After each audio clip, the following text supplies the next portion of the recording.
The year was 2098, and Earth stood on the edge of a new era. Humanity had finally united under one banner, the Unified Human Coalition, UHC. For decades, nations had fought among themselves over resources, land, and power. But as the planet's natural reserves dwindled and the population soared to unimaginable heights, survival became the only goal. Wars ended not because of peace, but because there was no choice left. Together, humanity worked toward one dream, reaching the stars. But dreams often come with nightmares. It began on a quiet Thursday morning. The sun rose lazily over Earth, casting golden light across its cities and oceans. In orbit, satellites monitored space for asteroids, solar flares, or anything that might threaten the fragile blue world below. What they found instead sent shockwaves through every corner of the planet. A massive fleet of alien ships appeared at the edge of the Sol system. They were enormous, some larger than small moons, and their sleek, metallic designs glinted ominously in the sunlight. The ships moved silently, exuding an aura of menace that made even the most hardened scientists shiver. It wasn't long before a transmission reached Earth.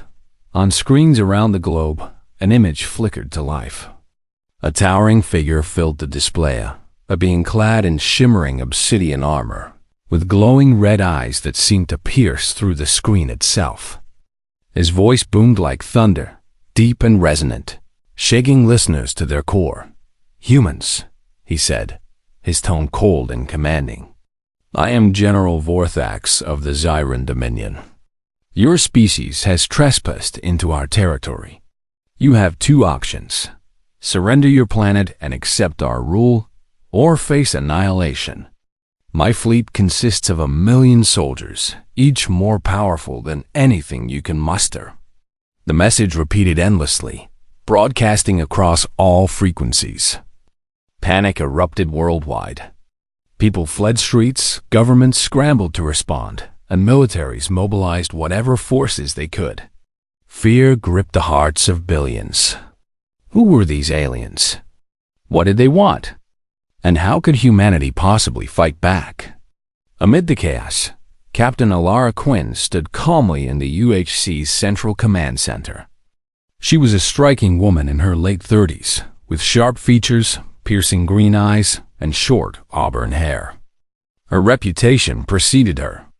She was known as one of the finest military strategists alive, having led countless successful campaigns during humanity's darkest days. Yet today, she faced her greatest challenge yet. Quinn watched the broadcast replay on a large monitor, her expression unreadable. Around her, officers shouted orders, technicians typed furiously at their consoles, and politicians argued loudly about what to do next. Everyone looked to her for answers, though none dared interrupt her silence. Finally, after several tense minutes, Quinn spoke. Her voice cut through the noise like a knife. "Enough." The room fell silent. All eyes turned to her. "This isn't the time for panic," she continued, her tone firm but steady. "We faced impossible odds before, and we've survived. This is no different." She stepped closer to the monitor, showing General Vorthax's imposing figure. "He thinks he can intimidate us. He thinks his numbers will break us. But he doesn't understand who we are." She turned to face the assembled leaders.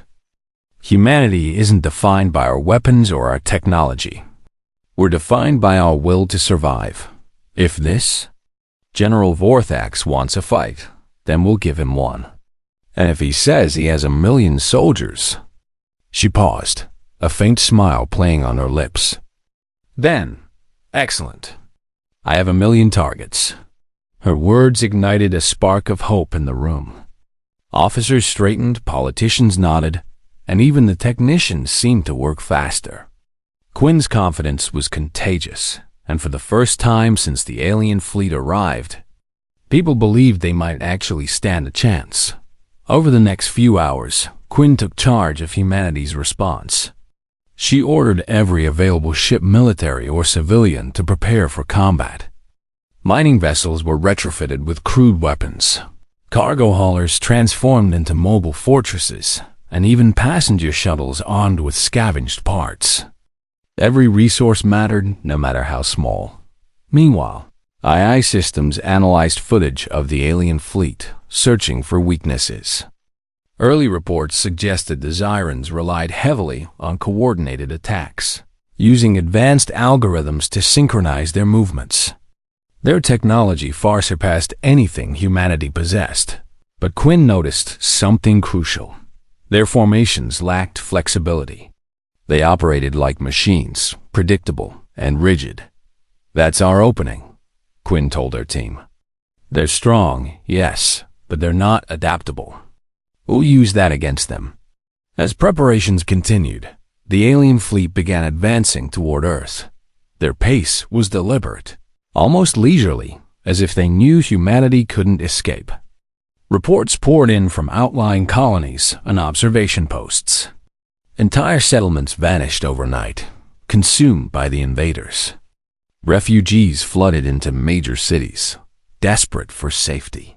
The scale of destruction was staggering, but it only strengthened Quinn's resolve. At dawn the following day, Quinn addressed the entire planet via live broadcast. Standing before a backdrop of Earth's spinning globe, she spoke directly to the people. "To the citizens of Earth," she began, her voice clear and unwavering. "Today, we face a threat unlike any other. An enemy from beyond the stars has come to claim our home. They boast of their strength, their numbers, their superiority. But let me tell you something. They underestimate us. They don't know what it means to be human." She leaned forward slightly, her gaze intense. "General Vorthax claims to have 1,000,000 soldiers. Well, I say excellent, because now I have 1,000,000 targets. Every man, woman, and child on this planet will rise up. Every ship, every weapon, every ounce of courage, will throw it all at them until they regret ever setting foot in our system." The crowd erupted in cheers. Across the globe, people rallied behind Quinn's words. Factories churned out ammunition, volunteers signed up for duty, and families prepared makeshift defenses. Humanity wasn't just fighting for survival, it was fighting for its soul. Hours later, the first wave of alien scouts entered Earth's orbit. They moved cautiously, probing for resistance. Quinn ordered her forces to hold back, letting the invaders grow complacent. When they finally attacked, humanity struck back with everything they had. The battle raged fiercely, lighting up the skies with explosions and streaks of laser fire. Though outnumbered and outgunned, humanity fought with ferocity born of desperation. Captain Alara Quinn watched the conflict unfold from the bridge of her flagship, the Eclipse. Explosions lit up the viewport as human ships darted between the lumbering alien vessels, firing wildly. Despite the odds, they managed to inflict damage, forcing the scouts to retreat temporarily. It was a small victory, but it proved something vital. Humanity could fight back as the dust settled. Quinn allowed herself a brief moment of reflection. The road ahead would be long and brutal, filled with loss and sacrifice. But for now, humanity had taken its first step toward survival. And as long as she drew breath, Captain Alara Quinn would ensure they kept fighting for their home, for their future, and for the right to exist in the distance. The alien fleet loomed closer, undeterred by the skirmish. General Vorthax's voice echoed in Quinn's mind, promising annihilation. But she smiled grimly, knowing one truth above all others.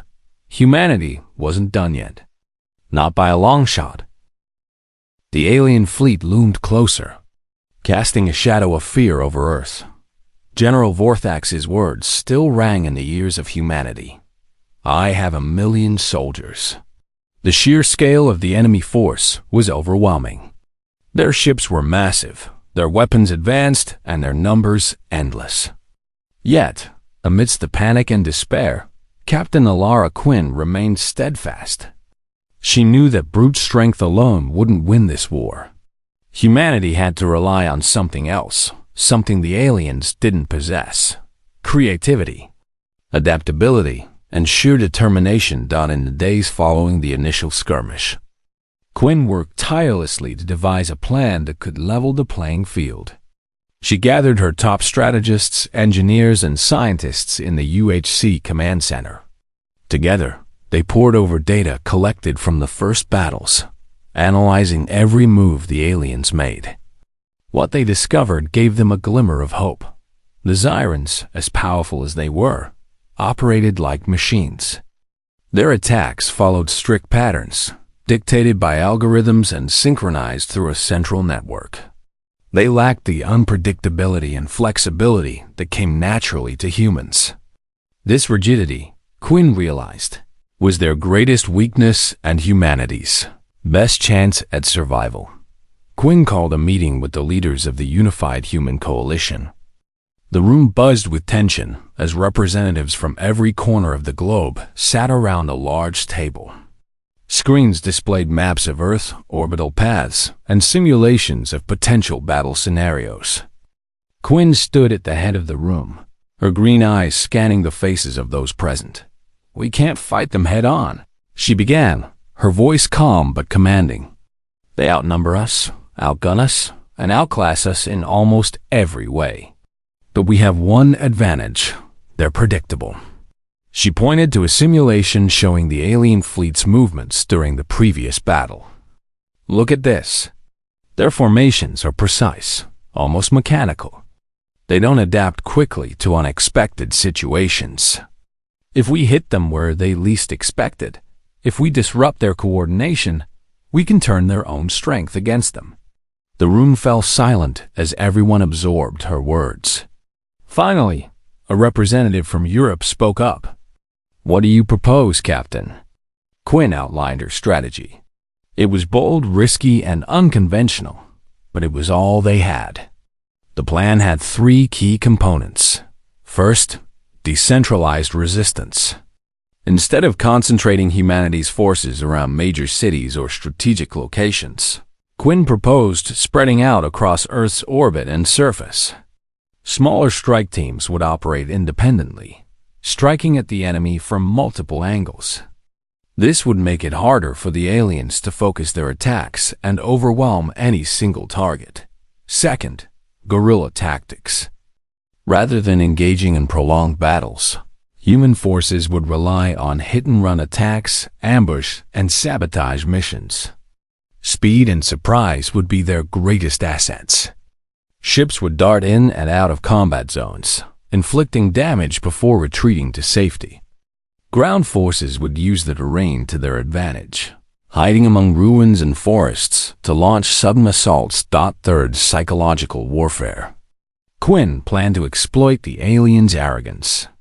By broadcasting false information about reinforcements from distant colonies, humanity could create the illusion of greater strength.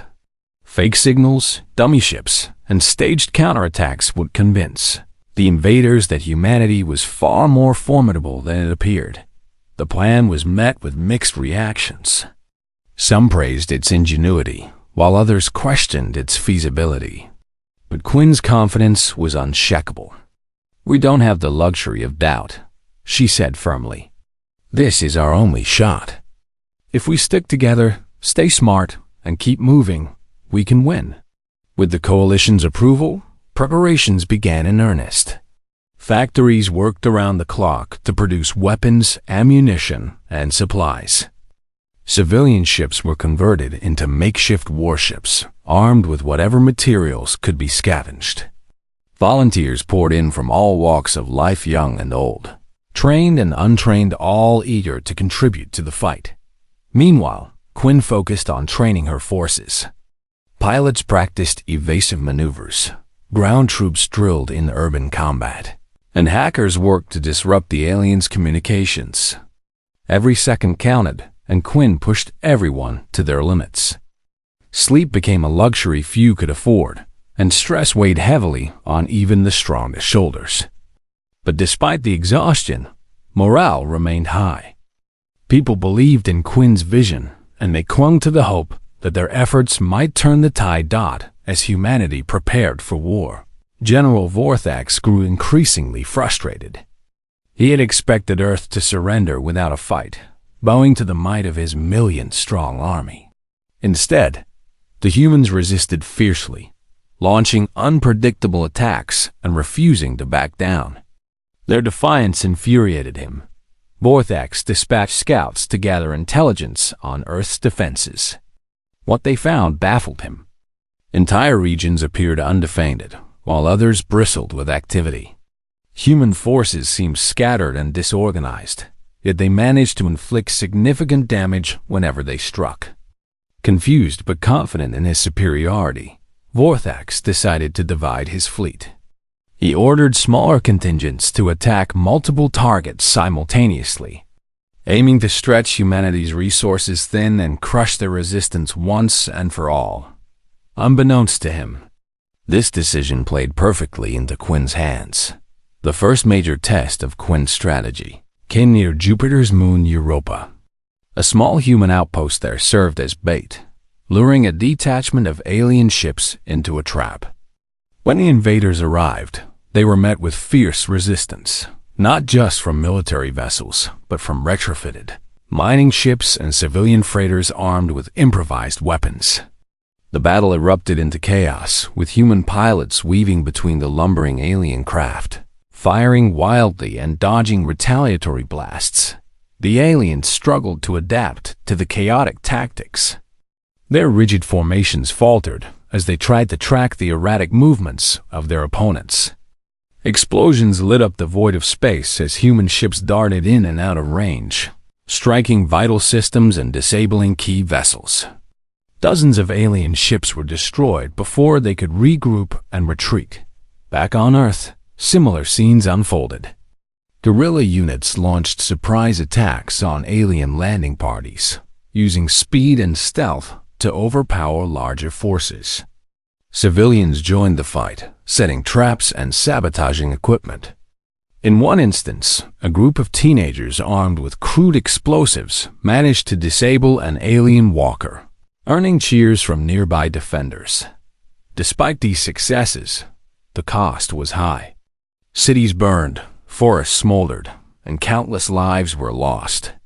Refugees streamed into overcrowded shelters, desperate for food and medical care. The strain on humanity's resources was immense, and cracks began to show. Supplies dwindled, fatigue set in, and doubts crept into the minds of some leaders. At a council meeting, voices rose in heated debate. One politician argued that continuing the fight was futile, that surrender was the only way to save what remained of humanity. Others insisted that giving up meant extinction, that the aliens would show no mercy. Tensions flared until Quinn stepped forward, silencing the room with a single raised hand. "We've come too far to give up now," she said, her voice steady and resolute. "Every sacrifice we make brings us closer to victory. Yes, the road is hard, and yes, the losses are unbearable. But if we stop fighting, everything we've done will be for nothing. We owe it to those who've fallen to keep going, to prove that humanity isn't defined by its weaknesses, but by its strength." Her words reignited the fire in everyone's hearts. Leaders nodded in agreement, and plans moved forward with renewed determination. Quinn took to the airwaves once again, addressing the entire planet. Standing before a backdrop of Earth's spinning globe, she spoke directly to the people. "To my fellow humans," she began, her voice filled with conviction. "We've faced impossible odds before, and we've risen above them. Today, we face an enemy unlike any other. But let me remind you of something. They may have 1,000,000 soldiers, but we have something greater, our will to survive." She paused, letting her words sink in. "They think they can break us. They think they can take our home. But they're wrong, because every man, woman, and child on this planet is united in one purpose: to protect what's ours, to fight for our future, and to show the universe that humanity doesn't back down." The broadcast ended with thunderous applause. Across the globe, People rallied behind Quinn's message. Factories worked faster, volunteers fought harder, and families prayed for victory. Humanity wasn't just fighting for survival. It was fighting for its identity. As the days passed, the alien fleet drew nearer to Earth. General Vorthax watched the resistance with growing impatience. His scouts reported that human forces were scattered and disorganized, yet they continued to mount effective attacks. It didn't make sense. How could such a primitive species pose such a challenge? Unaware of Quinn's decentralized strategy, Vorthax dismissed the humans as reckless and chaotic. He saw their guerrilla tactics as signs of desperation, not cunning. He underestimated them, and that was his mistake. On the eve of the next major battle, Quinn stood on the bridge of the eclipse, staring out at the stars. The weight of responsibility pressed heavily on her shoulders, but she refused to falter. Humanity's fate rested in her hands, and she would not let them down. "Captain," a young officer said hesitantly, breaking the silence. "Do you really think we can win?" The alien fleet advanced steadily, its ships moving like a dark storm across the void of space. Earth's skies burned with the glow of their engines as they drew closer to humanity's last line of defense. The air was thick with tension, and every heartbeat on the planet seemed to echo the same question. Could humanity hold on? Or would this be the end? Captain Elara Quinn stood at the center of it all, her presence calm but commanding. On the bridge of the eclipse, she oversaw the final preparations for what promised to be the most brutal battle yet. Around her, officers worked tirelessly, their faces pale but determined. Screens displayed maps, troop movements, and real-time updates from the front lines. Every piece of information mattered now. Every decision could mean life or death. Quinn had spent days refining her strategy, drilling her forces until they could execute it flawlessly. Decentralized resistance, guerrilla tactics, and psychological warfare. These were the pillars of humanity's fight. But even the best plans required courage to succeed.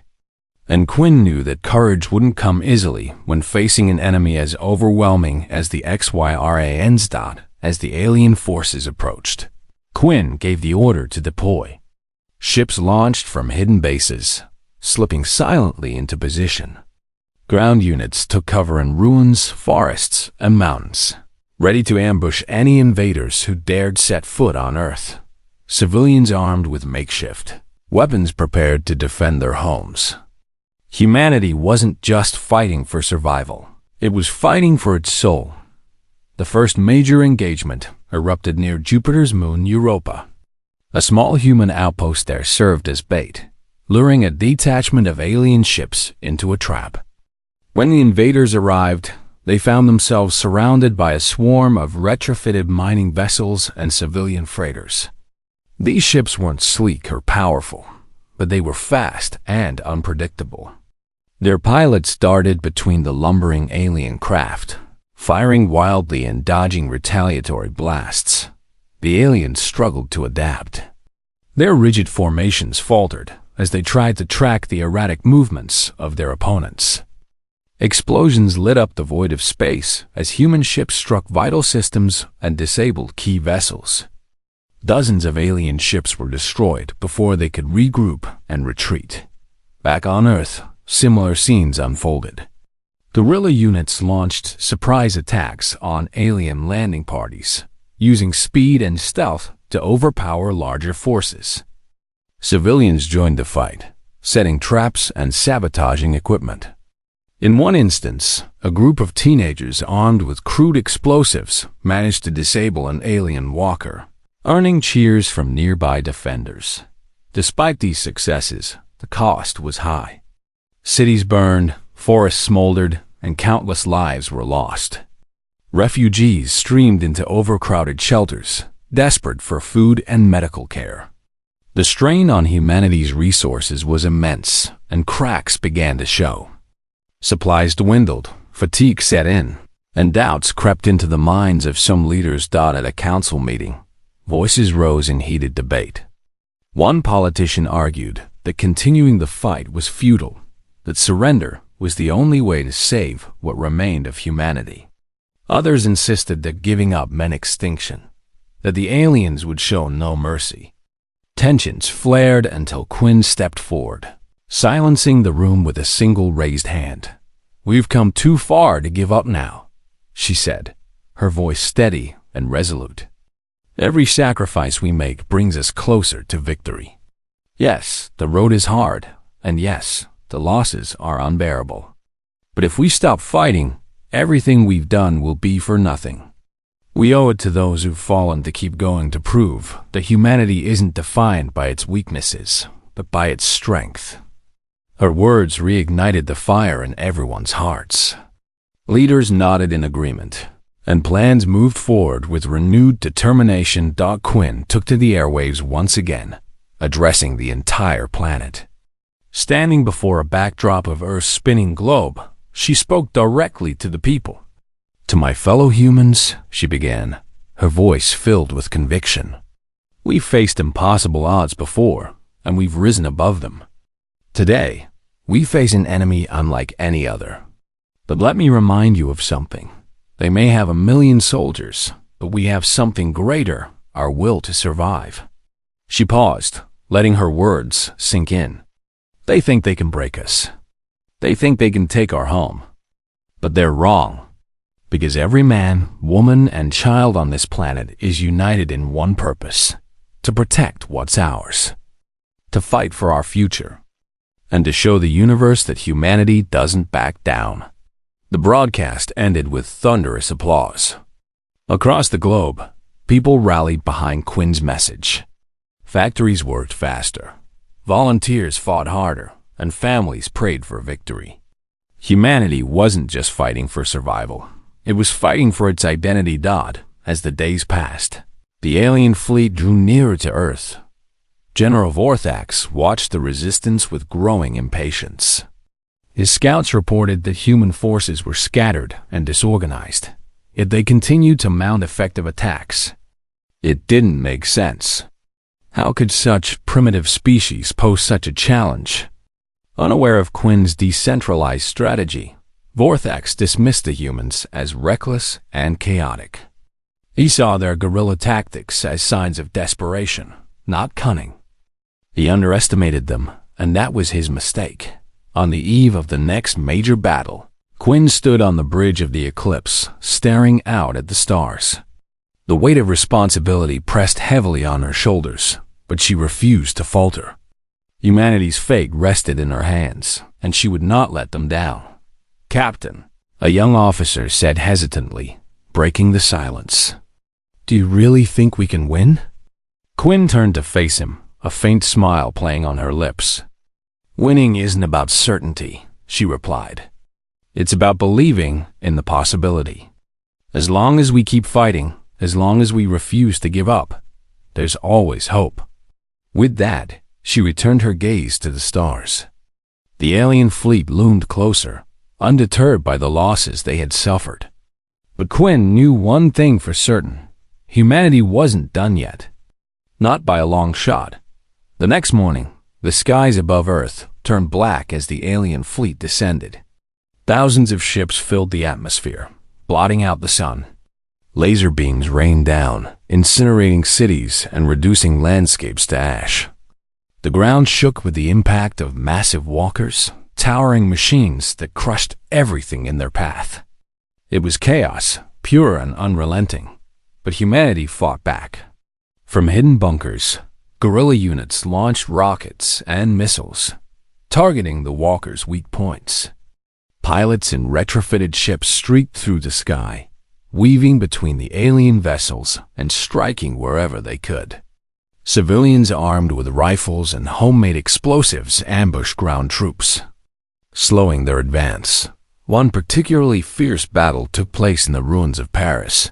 The city was already in shambles, its iconic landmarks reduced to rubble. But amidst the destruction, a small band of fighters held their ground. Led by a grizzled veteran named Marcus Kane, they used the crumbling buildings to their advantage, setting traps and launching hit-and-run attacks. For hours, They harassed the alien forces, inflicting heavy casualties before retreating into the underground tunnels. Kane's unit wasn't alone. Across the globe, similar stories played out. In New York, a group of engineers rigged skyscrapers to collapse onto advancing walkers. In Tokyo, hackers infiltrated the aliens' communication systems, causing temporary disruptions in their coordination. Even in remote villages, ordinary people found ways to resist, using whatever tools they had to fight back. General Vorthax watched the reports with mounting frustration. His forces were suffering losses they hadn't anticipated. Entire battalions were wiped out, critical systems disabled, and morale among his troops began to waver. For the first time, doubt crept into his mind. Could these humans truly pose a threat? Or was this just a temporary setback? Vorthax decided to escalate his efforts. He ordered a full-scale assault on Earth's remaining strongholds, aiming to crush humanity's resistance once and for all.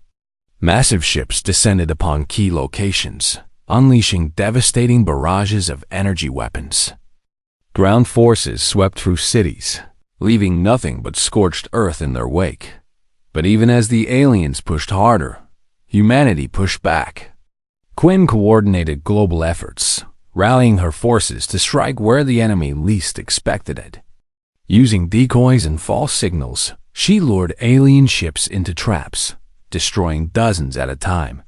Her decentralized strategy proved its worth, keeping the invaders off balance and preventing them from focusing their attacks in one daring operation.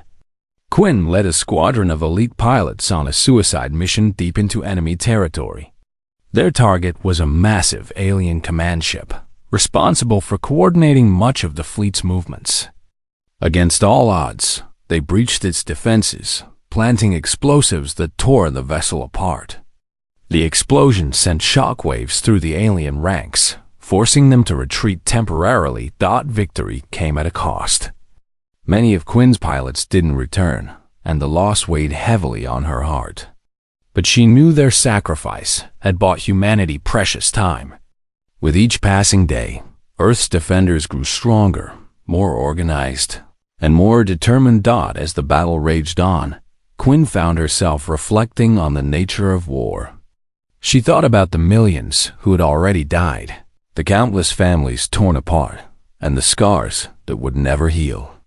Yet, despite the pain, she felt a flicker of hope. Humanity had faced unimaginable horrors before and emerged stronger. This time would be no different. The war had reached a breaking point. Humanity was battered, bruised, and on the verge of collapse. Cities lay in ruins, their streets deserted, and their buildings reduced to rubble. Refugees wandered aimlessly, searching for safety that no longer existed. The skies above Earth were darkened by the endless swarm of alien ships, their engines roaring like thunder as they unleashed wave after wave of destruction. General Vorthax's promise of annihilation seemed closer than ever to becoming reality. Yet amidst the chaos, Captain Alara Quinn refused to give up. Her green eyes burned with determination as she studied maps and data feeds on the bridge of the eclipse. Every loss hurt. Every life lost weighed heavily on her soul, but she knew that surrender wasn't an option. If humanity fell, it wouldn't be because they stopped fighting. It would be because there was no one left standing. Quinn's greatest challenge now was finding a way to strike at the heart of the alien forces. Their numbers were overwhelming, their technology unmatched, and their coordination nearly flawless. But even machines have weaknesses, and Quinn was determined to find theirs. She turned to her team of scientists and engineers, demanding answers. "We need something," she said firmly during a strategy meeting. "Something we can use against them. A crack in their armor? Anything." Her words hung in the air as the room fell silent. Then, a young scientist named Dr. Elena Ruiz spoke up. "Captain, I think I found something," she said hesitantly. "It's not much, but it might be enough." Ruiz explained her discovery. After analyzing intercepted alien transmissions, she uncovered evidence of a central hive mind network controlling the entire fleet. This network allowed the Xyrans to synchronize their movements and coordinate attacks with precision. Without it, their forces would descend into disarray, unable to function effectively. The problem is, Ruiz continued, the hive mind core is located deep inside General Vorthax's flagship, the largest vessel in their fleet. Getting to it won't be easy. Quinn leaned forward, her expression sharp. How do you disable it? A virus, Ruiz replied. We can create a program to corrupt the system, but someone has to plant it directly into the core. That means infiltrating the flagship itself. The room erupted in murmurs. The mission sounded suicidal. The flagship was the most heavily guarded ship in the alien fleet, surrounded by layers of defenses and swarms of drones. Breaking through would require skill, luck, and sacrifice. Quinn didn't hesitate. I'll lead the mission, she declared. No, several voices protested at once. Officers and advisors argued that losing Quinn would devastate morale and cripple humanity's efforts. But Quinn silenced them with a raised hand. This isn't up for debate, she said firmly. If anyone should take this risk, it's me. Besides, I'm the best person for the job. Reluctantly, her team agreed. Over the next few days, they prepared for what they called Operation Blackout. Quinn assembled a small team of elite operatives, each chosen for their unique skills. There was Marcus Kane, the grizzled veteran who had fought in Paris. Tariq Malik, a hacker genius capable of bypassing any security system. Mei Lin, a stealth expert trained in covert operations. And Aaron Solis, a defector from the alien ranks who provided crucial intel about their technology. Together, they formed an unlikely band of heroes, united by a single goal: to bring down the hive mind and cripple the alien forces. Their plan was risky but straightforward. Using a stolen alien shuttle, they would sneak aboard the flagship under the guise of prisoners. Once inside, they would split up, disabling key systems while Quinn made her way to the hive mind core. Timing was critical. They had only minutes before the aliens realized what was happening. The night before the mission, Quinn stood alone on the observation deck of the Eclipse, staring out at the stars. Her mind raced with thoughts of what lay ahead. She thought about the people counting on her, the lives depending on her success. She thought about the sacrifices already made and the ones yet to come. And she thought about Eartha fragile. Blue world hanging in the vastness of space, worth every ounce of effort to protect. Captain? A voice interrupted her thoughts. It was Marcus Kane, his weathered face lined with worry. You should get some rest. Tomorrow's going to be, well, you know. Quinn smiled faintly. I'll rest when it's over, Marcus. Not before. Kane nodded, understanding. He hesitated for a moment, then added, just don't do anything stupid out there. We need you. I'll try, Quinn replied. But if things go south, promise me you'll keep fighting. No matter what happens, humanity doesn't stop. Kane gave her a solemn nod before leaving. Quinn returned her gaze to the stars, steeling herself for the battle to come. The mission began at dawn.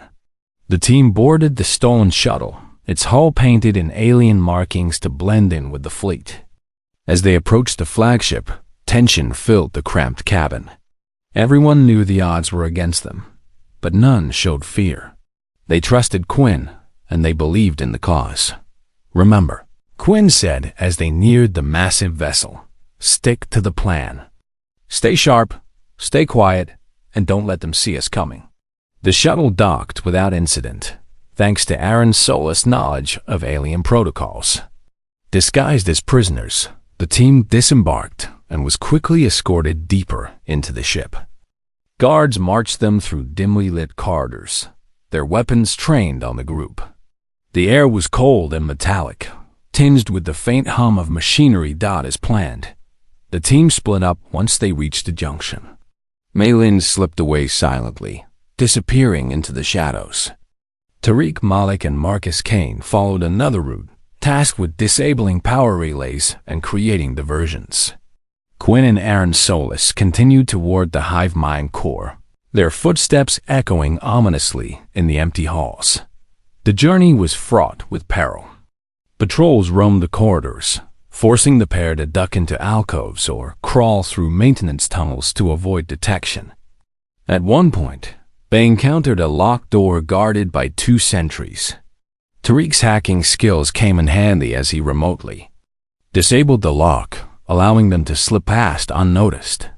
Finally, they reached the core chamber. The room was enormous, filled with pulsating cables and glowing panels that radiated an eerie light. In the center stood the hive mind core, a massive sphere encased in translucent material, throbbing with energy. It was beautiful and terrifying all at once. "This is it," Quinn whispered. "Let's finish this."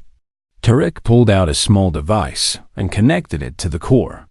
Lines of code scrolled across his screen as the virus began uploading. "It'll take a few minutes," he said, his voice tense. "We need to hold them off until then." Almost immediately, alarms blared throughout the ship. Reinforcements poured into the chamber, surrounding Quinn and Aaron. Weapons fired, filling the air with flashes of light and deafening blasts. Quinn moved with precision, taking down enemies with calculated shots. Aaron fought alongside her, his familiarity with alien weapons giving him an edge. Despite their efforts, the numbers were overwhelming. Just as hope began to fade, explosions rocked the ship. Malin and Marcus Kane had succeeded in their diversion, drawing enemy forces away from the core. The distraction gave Quinn and Aaron the opening they needed to fend off the remaining guards. Finally, Tariq shouted, "It's done. The virus is uploaded." The core shuddered violently, its glow flickering as the virus spread through the system. Alarms screamed louder, and the ship shook as if caught in a storm. The hive mind was collapsing, and with it, the alien forces' coordination. But their victory came at a cost. As the team regrouped, preparing to escape, General Vorthax appeared. His obsidian armor gleamed menacingly, and his red eyes burned with fury. He had anticipated their plan and arrived to confront them personally. "You humans are more resourceful than I expected," he growled, raising his weapon. "But your rebellion ends here." Quinn stepped forward, her own weapon drawn. "Not today," she said, her voice steady. "Today, you learn what happens when you underestimate us." The two clashed in a fierce duel, their movements swift and deadly. Vorthax was powerful, his strikes brutal, but Quinn matched him with agility and cunning. Sparks flew as their weapons collided, the sound echoing through the crumbling chamber. In the end, it was Quinn's resilience that won the day. With a final decisive blow, she disabled Vorthax's weapon, leaving him vulnerable. Before he could recover, the core exploded behind him, engulfing the room in a blinding flash of light. When the dust settled, the flagship was in ruins, its systems offline.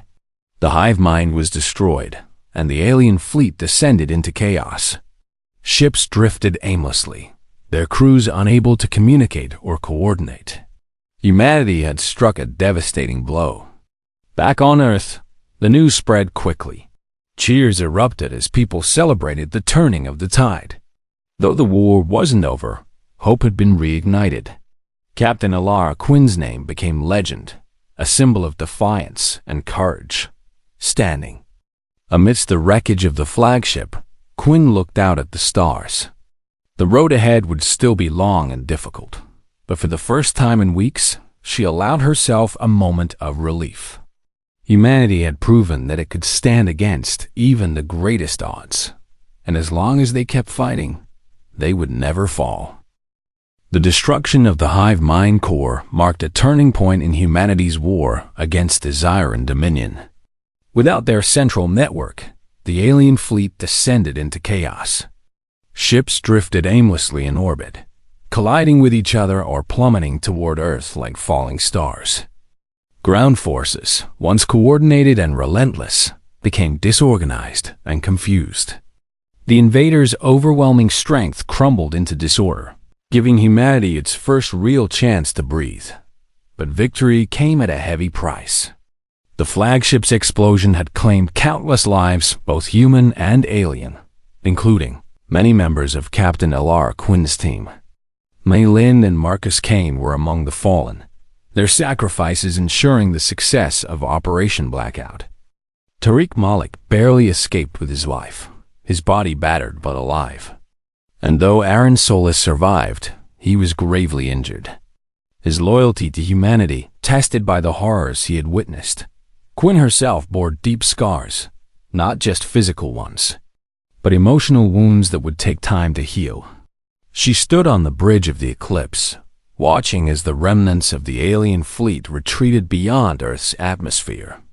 Her green eyes reflected a mix of relief and sorrow. Humanity had won this battle, but the cost weighed heavily on her heart. "They're leaving," an officer reported, his voice trembling with disbelief. "The remaining ships are pulling back." Quinn nodded slowly. "They've lost their coordination. Without the hive mind, they're nothing more than machines without a purpose. But don't mistake this for surrender. They'll regroup eventually, and when they do, we need to be ready." Her words silenced any premature celebrations. While the immediate threat had passed, everyone knew the war wasn't truly over. General Vorthax's defeat was a significant blow to the Zyrans, but they were far from defeated. Humanity had bought itself some time, a precious window to rebuild and prepare for whatever came next. In the days that followed, Earth began the long process of recovery. Cities lay in ruins, their streets littered with debris and ash. Refugees wandered through what remained of urban centers, searching for food, shelter, and loved ones. Hospitals overflowed with the wounded, and makeshift morgues struggled to keep up with the dead. The scale of devastation was staggering, but amidst the rubble, signs of resilience emerged. Volunteers worked tirelessly to clear roads, distribute supplies, and care for survivors. Engineers repaired damaged infrastructure, while scientists studied captured alien technology, unlocking secrets that could propel humanity centuries ahead in terms of scientific advancement. Factories reopened, producing new weapons, ships, and tools designed to defend against future threats. Slowly but surely, Earth began to rise again. Quinn played a crucial role in these efforts. Though physically exhausted, she refused to rest. She traveled across the globe, visiting survivors and rallying them to continue rebuilding. In speeches broadcast worldwide, she reminded people of their strength and unity. "We faced the worst they could throw at us," she said during one address. "And we didn't break. We fought back.